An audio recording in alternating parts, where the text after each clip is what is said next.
మనసుల్లో ఉన్నటువంటి ఆ ప్రేమ అభిమానాల్ని బయటికి తీసుకుని రావడానికి ఆ దేవుడు మిమ్మల్ని ఎంచుకున్నాడు.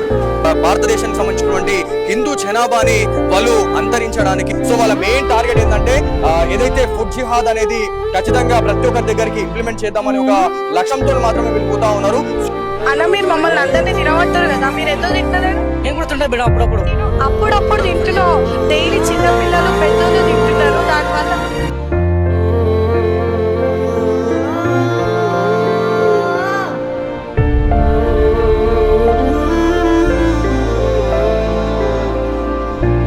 లోకేష్ గారు కూడా మాట్లాడుతున్నారా?